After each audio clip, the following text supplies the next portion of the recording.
जय जय श्री राधे श्याम।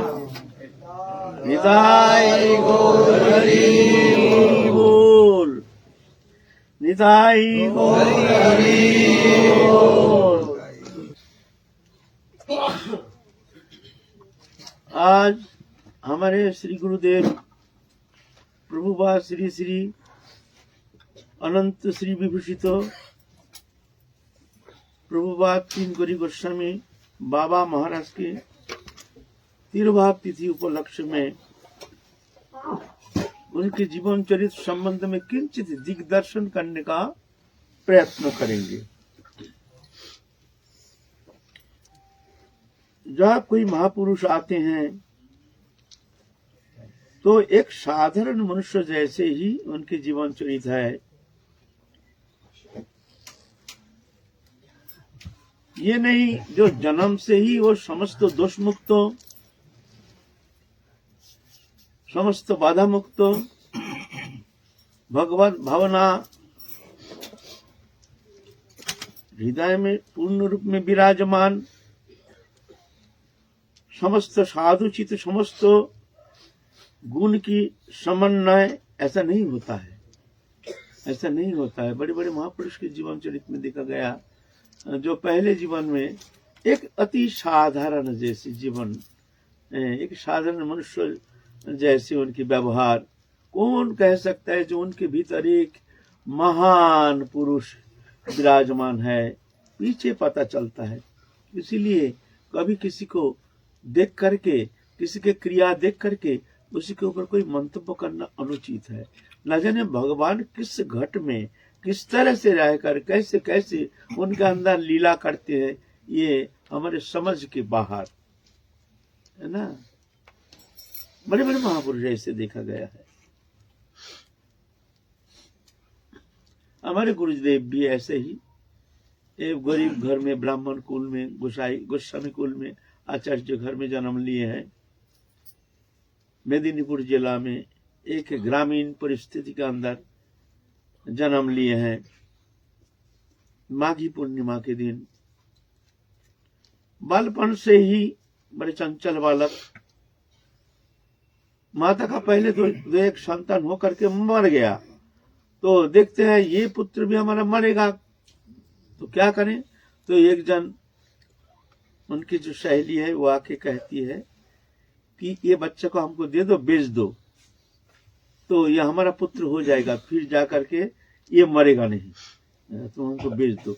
तो 3 तो कड़ी है, पहले जमाने में कड़ी होता है, एक सा समुद्री एक कड़ी, शंख जैसे है ना, से छोटा सा कड़ी होता है। 3 तो कड़ी दे करके खरीद लिया, तो तब से उनका नाम हुआ 3 कड़ी, 3 कड़ी गोस्वामी ऐसे है। तो बस माता तो अल्प उम्र में स्वर्गवास हो गए। फिर जाके वो दाई माँ जो हैं पालन करते हैं, पोषण करते हैं, उनके अत्यंत स्नेह में पालित हो रहे हैं हमारे गुरुजी। बचपन में बड़े चंचल, स्कूल जाते नहीं थे। स्कूल जाने का नाम से ही जितना दुख, जितना कष्ट, स्कूल जाना नहीं है बस, और कुछ भी कहो। स्कूल जाएंगे किताब लेके, फिर हवा का बगीचा में कहीं के इधर उधर घूमते फिरते, बड़े कष्ट करके पहुंचाते थे स्कूल, फिर स्कूल भाग जाते थे। एक दिन तो सुबह से ही है नहीं, स्कूल जाना है, स्कूल जाना है। कहाँ गया 3 कड़ी, कहाँ गया 3 कड़ी, कहाँ गया, इधर उधर, वो घर, पड़ो अड़ोस पड़ोस सब ढूंढ लिया। स्कूल का टाइम जो है वो अतिवाहित हो गया। आप बहुत दुखी हो गए, कहाँ गया बच्चा। तो कोई काम में तख्त के नीचे है, तख्त के नीचे बैठे हैं चुपचाप, माने स्कूल जाना नहीं है, स्कूल जाना नहीं है बस। तो इस तरह से ऐसे लीला है, भगवान ऐसे लीला करेंगे। फिर तो बड़े हो गए हैं, पिताजी ले जाते थे अपने शिष्य के घर में, तो धीरे धीरे बड़े हो गए हैं, पढ़ाई लिखाई तो उतना जानते नहीं है, शास्त्र अध्ययन उतना है नहीं। पिता का भी देहांत हो गया, फिर क्या करेंगे, आप शिष्य करना है। भाई कुछ तो शिष्य के घर में जाकर के सब कुछ बोलना पड़ता है ना, ऐसे ऐसे पैसा थोड़ी देते हैं शिष्य लोग, कुछ बड़े बड़े बात करना पड़ता है, बहकाना पड़ता है शिष्य को। तो वो जा करके लोग देते हैं दान दक्षिणा। गुरुगिरी करने के लिए उसको वक्ता होना बहुत जरूरी है, कुछ बोलना आता नहीं है वो बढ़िया गुरु बन नहीं सकता है। ज्यादा शिष्य वो संग्रह नहीं कर पाएंगे, ऐसे है ना, हमारी तो विचारधारा ऐसे है ना। हम लोग बड़े बड़े बात सुन करके प्रभावित हो जाते हैं, समझते हैं ये बड़े महात्मा है, ये बड़े तत्वज्ञ है। बड़े बड़े बात करने में क्या लगता है, बात तो किताब में बहुत सारी बात है, कंठस्थ तो कर लेते हैं, और हम जैसे बड़ी बड़ी बात कर लेते हैं, समझ जाते हैं ये बड़ा महात्मा, ये बहुत तत्वज्ञ है, दृष्टा ऋषि है, बस आ जाते हैं उनके पास, फिर जाके आ जाते हैं, फिर जाके उनका बुद्धि सब खा जाते हैं।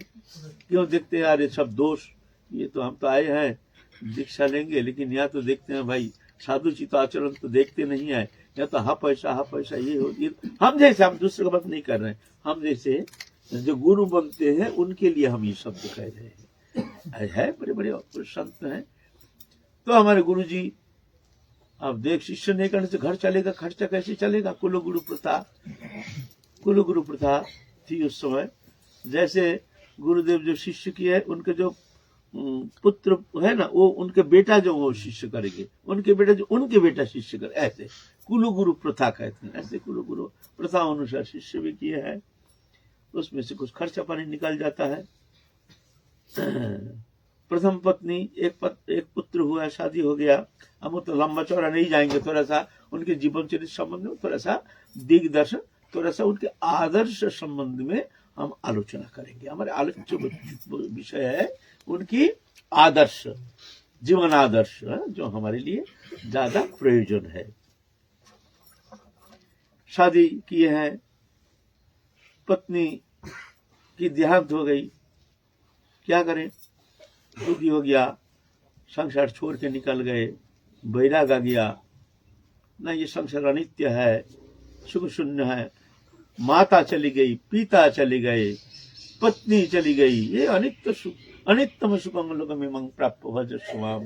अर्जुन, ये संसार अनित्य है, यहाँ सुख नहीं है। भगवान कहते हैं अपनी सृष्टि रचना करके, इसलिए जो इससे नश्वर संसार, नश्वर विषय वस्तु पदार्थ से जो आनंद प्राप्ति के आशा लेकर के संसार में घूम रहे हैं, वो अवश्य वंचित हो जाएंगे, उसको दुख ही मिलेगा।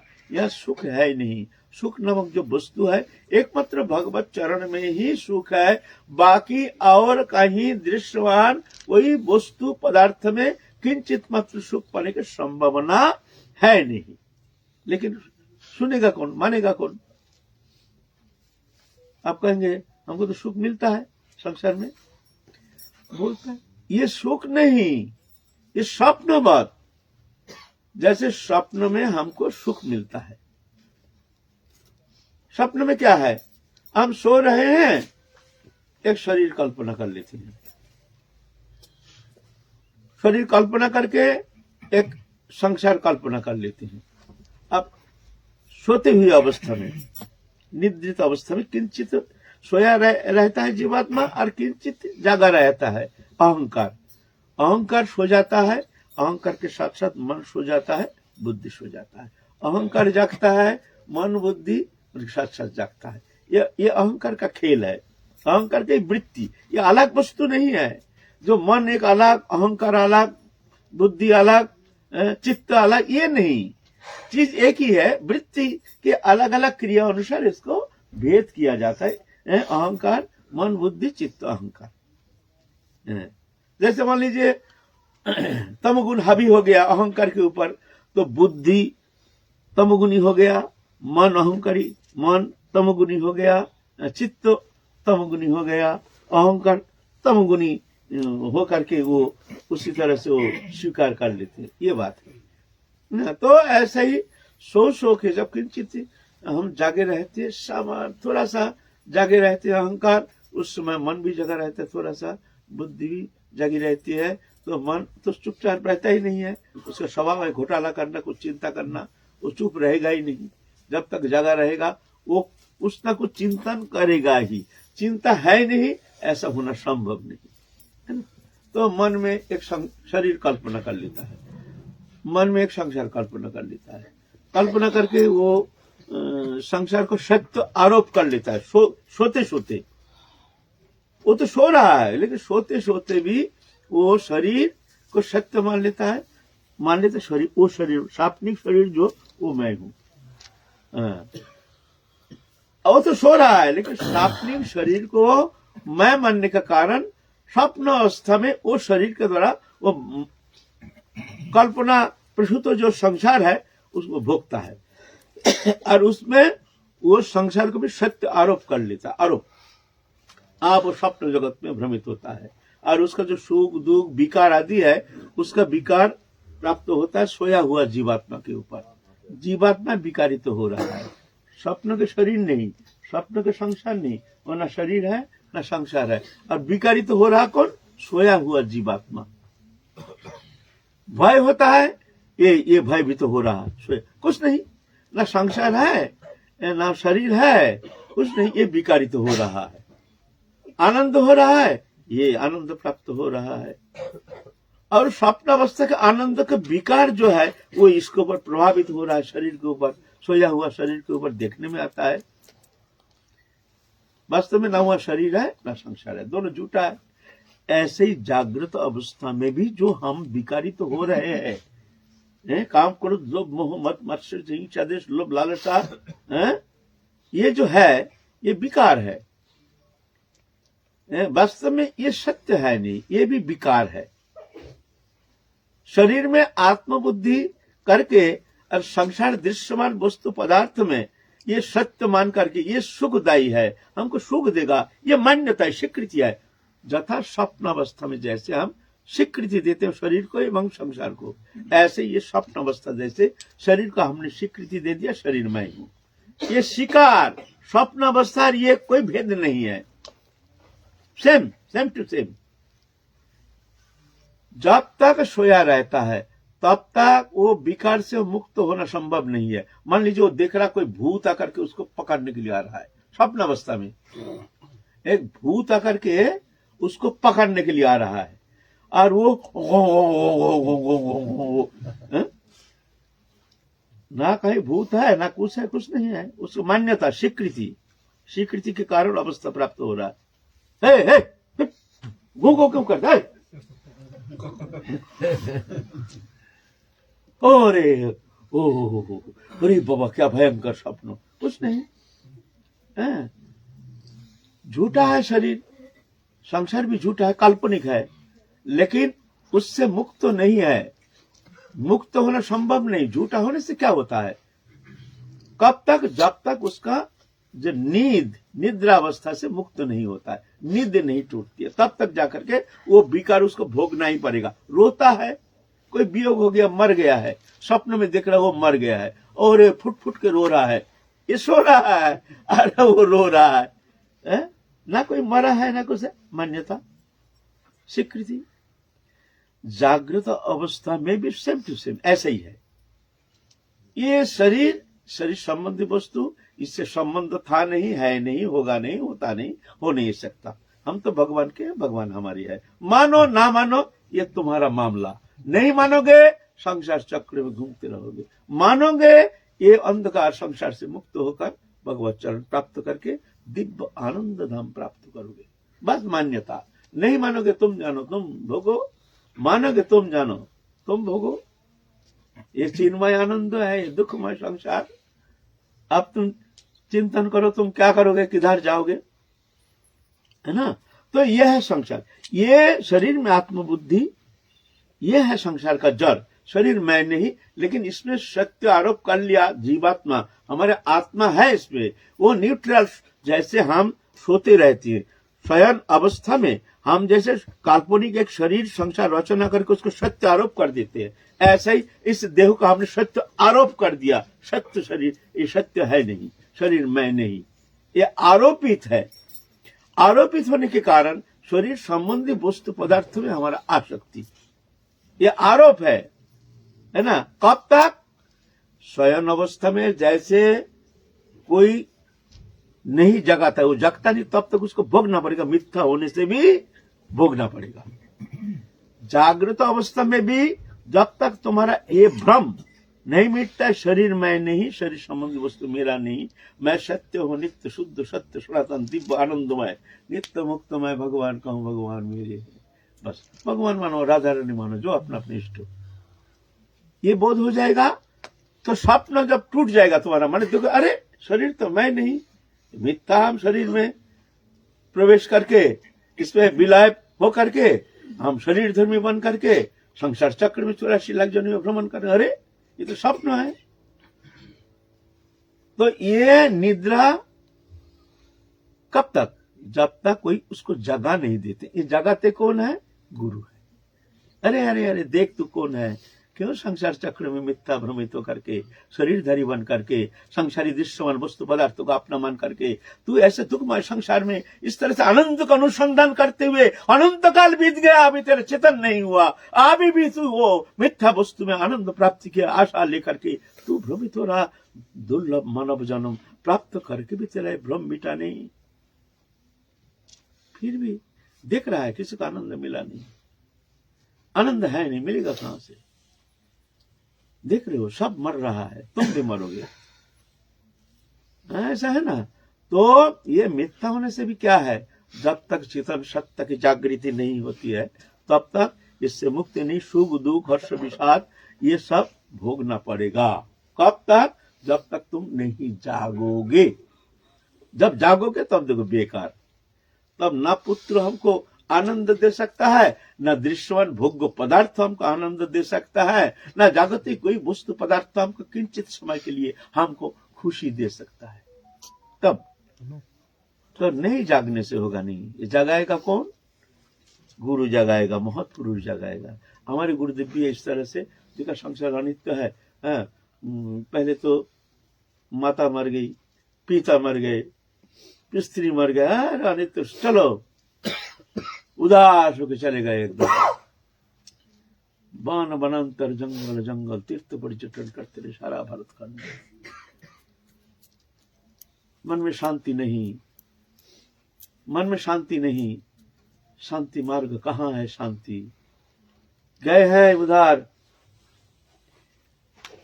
नारायण सरोवर, कहाँ है? उधर हिमालय में, उधर घूमते घूमते घूमते घूमते घूमते घूमते गए हैं। एक बौद्ध सन्यासी मिल गया वहां, चीन और भारत के बॉर्डर सीमा पे एक जगह के एक बौद्ध सन्यासी, उनके सानिध्य में गए, जा करके उनके पास रह करके कुछ दिन उनकी सेवा की, बड़े तन मन से सेवा करने के बाद वो बौद्ध सन्यासी बहुत, उनके ऊपर बहुत स्नेह ममत्व बोध आ गया है। तो आप चलेंगे, उनसे दीक्षा प्रार्थना किए, जे आप हमको दीक्षा दीजिए, मंत्र दीजिए। बोलते हैं बेटा हम तुम्हारे गुरु नहीं है, तुम्हारे गुरु तो है वृंदावन में, तुम्हारा मार्ग अलग है, ये मार्ग तुम्हारा है नहीं, ये तुम्हारा अलग मार्ग, एक एक मार्ग है। सब जीवात्मा है, लेकिन सब जीवात्मा एक ही गति नहीं होती है, वहां अलग अलग अलग अलग मार्ग है। कोई ज्ञान मार्ग, कोई योग मार्ग, कोई यह मार्ग, किसी को राम उपासना, कोई कृष्ण उपासना, कोई शिव उपासना, कोई अलग अलग उपासना अनुसार अलग अलग मार्ग अवलंबन करके वो जीव मुक्ति प्राप्ति होती है, मुक्ति धाम प्राप्त करते हैं। सबके लिए एक मार्ग है नहीं। जिसका जो मार्ग है उस मार्ग से ही उसका मुक्ति होगी, दूसरा मार्ग से होगा नहीं। जैसे लूडो खेलते हैं, लूडो खेल जानते हैं, लूडो छक्का पंजा ऐसे करके, एक गुटी रहता है उसमें छक्का पंजा ऐसे रहता है, फेंकता है, उसमें लाल नील हरा पीला 4 रंग रहता है ना। खेले हैं आप लोग लूडो? कोई खेले हैं? तो क्या होता है, गुटी जब चलता है ना, सब घर घूम के अपना घर में घुसता है, दूसरा घर में नहीं घुसेगा। ऐसे ही जीव समस्त घर घूमते घूमते घूमते घूमते साधन अवस्था में फिर जाके अपना जो मार्ग है, उसकी स्थिति है, वहीं पर जाके वो उसकी गति होगी। दूसरा मार्ग में उसकी मुक्ति होना संभव नहीं है, ऐसे अलग अलग मार्ग है। तो वो बौद्ध सन्यासी कहते हैं बेटा हम तुम्हारे गुरु नहीं है, तुम्हारे गुरु वृंदावन में है, तुम वृंदावन में जाओ, वहां तुम्हारी जो मनोभिष्ट पूर्ण होगा, तुम जाओ वहां। और बोलो और क्या चाहिए बताओ। तो गुरुदेव तो पढ़ाई लिखाई तो किए नहीं है? पास क्लास तक बड़े कष्ट से पढ़े हैं, पास 5 क्लास 5 बड़े कष्ट से हैं। तो बोलते हैं देखिए हम तो कुछ आचार्य कुल में जन्म लिए हैं, पढ़ाई लिखाई शास्त्र अध्ययन हम कुछ जानते नहीं है, तो आप ऐसा आशीर्वाद कीजिए कि हम शास्त्र अध्ययन का शास्त्र ज्ञान हमको हो जाए। तो बोले जा बेटा, तेरे अंदर समस्त शास्त्र स्फुरित होगा, जा तेरे अंदर समस्त शास्त्र स्फुरित होगा, जा, आशीर्वाद कर दिया। तब से बाबा इतने बड़े विद्वान हो गए, इतने बड़े विद्वान, जब भाषण देते थे ना बड़े बड़े विद्वान लोग चुपचाप बैठ के सुनते थे, ऐसे तत्व सिद्धांत। तो भाषा, अरे भाषा सुनो, भाषा सुनने से तो नजर ये भाषा में साहित्य में एमए पीएचडी कर लिया, एमए पीएचडी कर लिया 5 क्लास। एक तो दृष्टांत देते हैं, एक दिन बाबा के पास बैठे, बाबा के साथ हम बैठे बैठे गपशप करते थे। हम जब घर छोड़े हैं, हम बाबा के पास ही हर्ष में रहते थे 24 घंटा, और उसी में हमका आनंद है। तो बाबा के पास बैठे बैठे कभी गपशप करते हैं, कभी ये बात वो बात, कभी राजनीति के बात, कभी कोई बात। और बाबा हमको बहुत, क्यों बाबा के सबसे निकटतम होने के कारण सब गुरु सेवा जो हमको देते थे बाबा। एक दिन कह रहे थे बाबा देखिए वर्तमान समय जो है ना, ये जो सांप्रदायिकता, ये पंजाबी है, वो बिहारी है, वो ये है गुजराती है, ये हमारे लिए, हमारे सनातन धर्म के लिए बहुत बाधक हो रहा है। ये जो सांप्रदायिकता, बाबा हमको बोलता है दत्त, इसको सांप्रदायिकता थोड़ी कहा जाता है, ये तो प्रादेशिकता। हम तो एकदम ऊपर से पट करके गिर गया। सुंदर। हाँ, वास्तविक ये सांप्रदायिकता शब्द नहीं है, शाब्दिक कितना बड़ा भूल।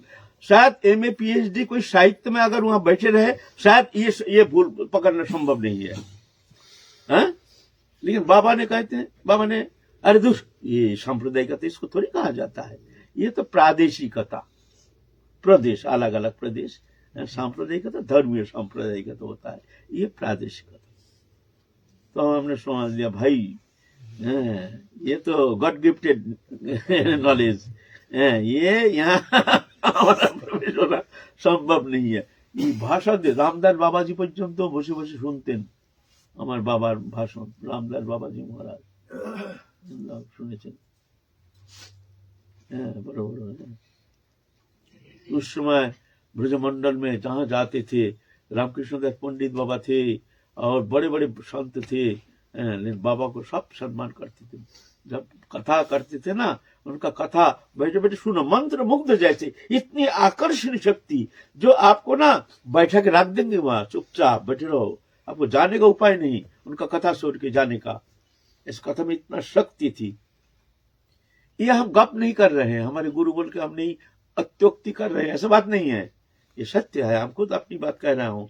जब बाबा शाम के वक्त कभी कभी थोड़ा थोड़ा शास्त्र के विषय में भाषण देते थे, तो एकदम मंत्र मुग्ध होकर के वहां बैठे बैठे सुनते थे बाबा की वो भाषण, ऐसे ऐसे। तो बाबा तो वहां से चले आए हैं, आकर के वृंदावन में आए हैं, वृंदावन में आकर के आए हैं गोवर्धन में सिद्ध मनोहर दास बाबा। तत्कालीन ब्रज में सिद्ध संत नाम से, संत पुरुष हिसाब से उनकी बहुत ही प्रचार है, सब मानते थे सिद्ध बाबा को, त्रिकाल दृष्टा।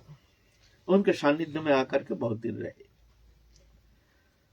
लेकिन जब तक प्रारब्ध पूर्ण नहीं होता है, भगवत इच्छा है, तब तक जाकर के साधक को सही मार्ग मिलता नहीं है। ये जो कोई साधक देखा जाता है, साधक अवस्था में कभी भ्रमित हो जाता है, कभी पतन हो जाता है, कहीं कुछ हो जाता है, कहीं संसार प्राप्त होकर के संसार चक्र में घूमते, ऐसे भी देखने में आता है। वास्तव में यह पतन नहीं है। कोई अगर सोचेंगे जो ये पतन है तो बहुत भारी भूल हो जाएगा। भगवत शरणागत भक्त का कभी पतन नहीं होता है। देखने में लगता है पतन जैसे, लेकिन पतन नहीं, उत्थान का ही एक रूप है। मान लीजिए आप हिमालय जा रहे हैं, हिमालय जाते जाते कभी ऐसे शिखर पर चढ़ रहे हैं, भीड़ उतराव, उतर रहे हैं, भीड़ चढ़ाई, भीड़ उतराव, भीड़ चढ़ाई, ऐसा करते करते आप जान नहीं पाएंगे जो आप भूमि तल से बहुत उच्च स्थान पर आप पहुंच गए। लेकिन चढ़ाई उतराई आपको चलता ही रहेगा, इससे निवृत्ति नहीं। एक जगह जाकर के आपको और प्लेन समतल भूमि, ऐसा नहीं है। तो ये मार्ग भी ऐसा है, भगवत मार्ग, भक्ति मार्ग, भजन मार्ग भी ऐसा ही है, कभी उत्थान कभी पतन। कभी कभी हम जब देखते हैं हिमालय में चढ़ाई के बाद उतर रहा है, तो आप कहेंगे भाई ये तो उतर रहा है, बोले उतर नहीं रहा है, वो आगे चल रहा है, ये मार्ग ऐसा आगे जा रहा है।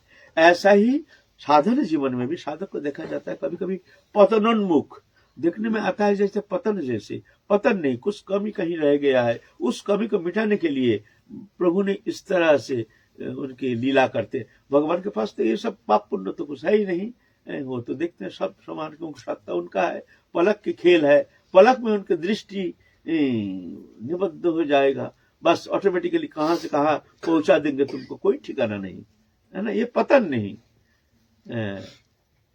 तो गुरुदेव तो आए हैं मनोहर बाबा के पास।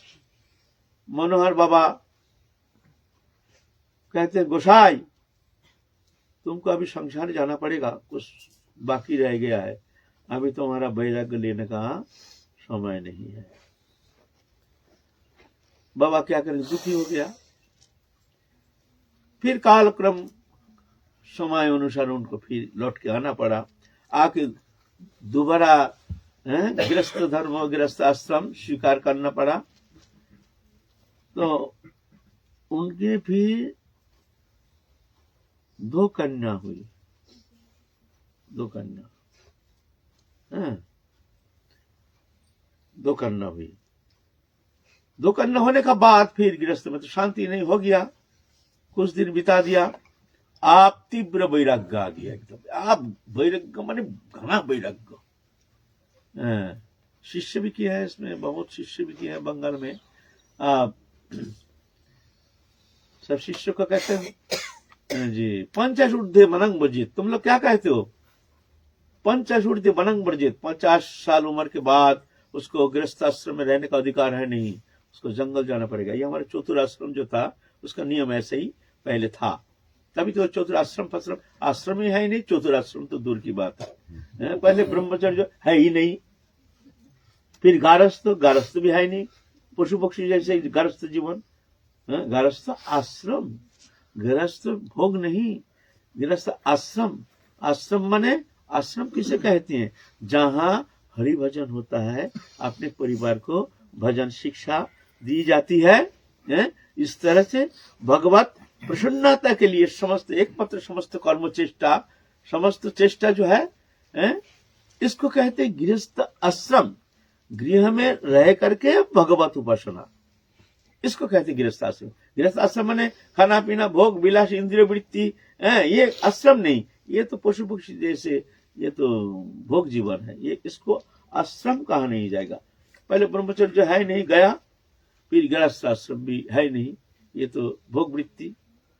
वानप्रस्थ का सवाल ही नहीं, संन्यास तो निषिद्ध ही कर दिया, जा झमेला में दिया, अभी कोई आश्रम ही है नहीं। तो गुरुजी कहते हैं फिर हम चलेंगे, सबसे विदाई लेकर गुरुजी आ गए हैं सिद्ध मनोहर बाबा के पास। वहां आकर के कुछ दिन रह करके उनसे प्रार्थना किए, बाबा हमको बेच दीजिए, हम त्यागी बन करके हैं, हम त्यागी होकर के हम एकांत में भजन करेंगे। तो आचार्य वंश होने के कारण सिद्ध बाबा कहते हैं देखो भाई, तुम्हारा गुरु तो हम बन नहीं सकते, तुमको हम कॉपी देंगे तो हम तुम्हारे गुरु बन जाएंगे, गुरु बनने से तुम हमको प्रणाम करोगे, दंडवत करोगे, ये तो भाई आपसे होगा नहीं, क्योंकि तुम हमारे प्रणम्य हो। एक मर्यादा लंघिले है नरक गमन, मर्यादा रक्षण है साधुर भूषण। देने के लिए तैयार नहीं। बड़े बड़े महापुरुष के पास गए हैं, जो हमको बेच दीजिए, सब कोई बोले बाबा गोसाई जी को, और उनका मान्यता प्राप्त सब कोई मानते हैं बहुत, इनको कौन बेच देके इनका गुरु बनेगा। तो फिर क्या करेंगे, सिद्ध मनोहर दास बाबा का एक कौपिन 1.5 कौपिन लेकर के चंद्र सूर्य साक्षी करके, भगवान को साक्षी करके खुद ही ले लिए हैं, दंडक मंडल लेकर के जंगल चले गए। बस मान लिया सिद्ध बाबा को गुरु। फिर तीव्र भजन जंगल में, खाना पीना नहीं, एकांत में। आदि बद्री उस समय घना जंगल, गहरा जंगल, उस समय उस जंगल में पड़े रहते हैं। वहां जाकर कोई नहीं, खाने का नहीं, पीने का नहीं। हम भी जब गए हैं आज से 45 साल पहले जब हम आए हैं आदि बद्री, और हम भी देखे जंगल। वहाँ ये मंदिर मंदिर थोड़ी था, छोटा सा टूटा फूटा एक मंदिर एकदम। एक दिन तो घड़ी बड़ी तो है नहीं, कितना रात हुआ भगवान जाने, निकले हैं स्नान करने के लिए, बाहर हैं शौच क्रियादि के लिए जाएंगे जंगल। उस समय देखते हैं 2 ऐसे तारा जैसे जल रहा है एकदम बिल्कुल, जैसे ज्योतिपुंज जैसे दोनों। अरे भाई क्या है, सामने आ गया, अंधकार दिखता नहीं है, सिर्फ आंख जलता है, दोनों आंख ऐसे। अरे भाई क्या बात, मामला क्या है तो कुछ, तो कमंडल हाथ में, हुश हुश हुश, हिलता ही नहीं। कुछ समय रह करके सामने से एक लंप प्रदान करके भाग गए। दिखते बड़ा शेर, एक शेर, बाघ ऐसे। फिर वहां से घूमते घूमते इधर उधर नाना जंगल मंगल, जंगल में ज्यादा रहते थे बाबा, और जंगल में रहने का बड़ा शौक था। प्रेम सरोवर उस समय बहुत जंगल था। फिर ऐसे करते करते प्रेम सरोवर आए। प्रेम सरोवर में बहुत दिन थे। वहां वल्लभाचार्य जी एक दिन उनको दर्शन दिए। फिर विठलनाथ जी भी उनको बहुत कृपा की, आशीर्वाद दिए, साक्षात प्रकट होकर के। वल्लभाचार्य जी साक्षात प्रकट होके बाबा को आशीर्वाद किए। रात को सो रहे हैं वो बैठक में, वल्लभाचार्य जी आए। दिव्य ज्योति पुंज तेज पुंज बपू, सुंदर देखने में, इसे सीखा है, गले में कंठी है, बड़े सुंदर। आप कौन है ना, मैं वल्लभाचार्य हूँ। तो आशीर्वाद करके उनसे बातचीत करके चले गए। फिर विठलनाथ जी, उनके पुत्र विठलनाथ जी भी एक बार उनको वही बैठे कृपा किए। उसके बाद वो जंगल था, वहां वो पेड़ के नीचे भजन करते करते वहीं पर साक्षात राधा रानी आकर उनको, उनके जीवन धन्य हो गया, कृतार्थ हो गया। साक्षात करुणामयी राधा रानी सपार्षद आकर के उनको दर्शन दिए। उनके मनोभिलाषा, मानव जीवन की पूर्ण सार्थकता वहां उनको प्राप्त हो रही है। बस उनके दर्शन से भी अचेत हो गए। कितना समय अचेत होकर पड़े रहे, कोई ठिकाना नहीं। फिर जब उठे हैं तो आनंद के हिल्लोल चल रहा शरीर में, पलक पलक पे रोमांचित हो रहा है। जगत की समस्त इंद्रिय वृत्ति ये शिथिल हो गई है। अंतर जगत में एक आनंद के एक हिल्लोल चल रहा। अतीन्द्रिय जगत में प्रवेश करके संसार दिख रहे स्वप्नवत। उनके समस्त जागतिक कामना का विलय हो गया। अब एक दिव्य आनंद जगत के वो नित्य लीला के स्फुरन उसमें निमग्न हो गया। जीवन सार्थक धन्य हो गया। फिर उसके बाद गुरुदेव अब शिष्य करते हैं और घूमते हैं गांव में। 1 महीना 15 दिन तो ऐसे ही घूमते थे, ज्यादा दिन नहीं रहते। और जहां रहते थे वहां सब जंगली जंगल। आश्रम, बड़े आश्रम में कभी नहीं रहते थे, कभी नहीं रहते थे। सिर्फ ठंडी के समय राधा कुंड में रहते थे। और ज्यादातर गिरिराज तराटी में जब रहते वहां जंगल में। राधा कुंड में वहां पहले अवस्था में नहीं रहते थे, वहां रहते थे वहां गहरा जंगल में। वो जो परिक्रमा मार्ग में जो दाहिना तरफ जितना जंगल है ना, वो भयानक जंगल में रहते थे। जंगल कैसे ना जाने क्या पसंद है। हम तपोवन में गए बाबा के साथ। हमको बोलते हैं विनोद हमको एक झोपड़ी बना दो। झोपड़ी ने भजन करने का एक आसन बना दो। कहां पर बाबा? वो जंगल के भीतर। हमारी इतना जगह है, अब मन में सोच है इतना जगह है, वो जंगल के अंदर वहां सांप आदि सब नाना प्रकार सांप रहता है, सर्प रहता है, वहां जीव जंतु रहता है। बोलते नहीं वो भीतर जंगल में हमको बना दो। फिर भी हम तो अनेक बहुत चिंता करके जा करके थोड़ा उतना जंगल नहीं, थोड़ा सा आगे करके उनके लिए आसन बनाया। उतना पसंद तो नहीं आया, फिर भी क्या करें, जो ठीक है वही पर। फिर भी डाली के ऊपर ऐसे सर्प लटका रहते थे ऐसे, नाग साहब ये सब, उसी में आनंद। कभी चंदरी में रहते थे जंगल में, बैठे हैं सुबह सुबह, यहाँ से एक सर्प आकर के भीतर घुस गया, उससे निकल गया। यहाँ बाबा तो आनंद में रहे हैं, आप सर्प भीतर में जाकर के ऐसे घूम रहे हैं। हमारे गुरु भाई थे बनवालीदा, गए सुबह देने के लिए, साबू लेते थे, साबूदाना लेते थे सुबह सुबह, और रात को संध्या के समय तो कोटू चुन के या फल फूल आदि कुछ थोड़ा सा लेते, बस ये। यहाँ सुबह साबूदाना थोड़ा सा इतना पाव भर, फिर छटाक भर, संध्या के समय इतना छोटी छोटी 2 रोटी, या तो कोटू चुन के या कुछ और।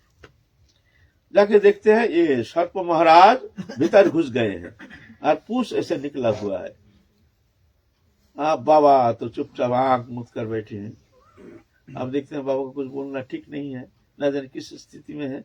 चलो ये से सटक जाओ, जो होगा दिखा जाएगा। मोनवाणी तो चले गए, बहुत समय पीछे सर्प महाराज घूम घाम के निकल गए। ऐसे ऐसे ही पसंद है, ऐसे उनकी पसंद। जहां जाओ वो जंगल ही पसंद है। हम भी रहते थे जंगल में, हम जब गुरु जी के साथ जब रहते थे वहाँ गहरा जंगल, वहाँ छोटी सी एक छोटा सा एक छोटी कोठी, इतना छोटी माने एक जन कोई रकम रह सकता है, ऐसे कोठी बना दिया। रात को अंधकार, हम और गुरुदेव है बस, और कोई नहीं, शांत चुपचाप जंगल चारी ओर, कोई उसमें कुछ नहीं था। परिक्रमा मार्ग में ना कोई संध्या के बाद कोई आदमी चलते नहीं थे। वहां गोवर्धन से राधा कुंड तक ये जो जंगल था, वहां संध्या के समय दिन में ही शाम को चलने के लिए जो चाहते थे उसको भय लगता था, उसको जाएंगे कैसे, न जाने कुछ जंतु जानवर क्या है। लूटते थे लोग, लूटते भी थे, लूटते तो थे ही, गुंडा बदमाश डाकाते भी थे, गृहस्थी तो चलते ही नहीं थे, साधु लोग कोई रकम चलते थे ऐसे। उस समय बाबा के साथ रहते, कोई पसंद है उनकी नहीं पसंद। तो उनके जीवन चरित्र बड़े अद्भुत, त्रिकाल दृष्टा महापुरुष, राधारानी की कृपा से भूत भविष्य वर्तमान को जानते थे। उन्हें अलौकिक जीवन। एक बार क्या हुआ,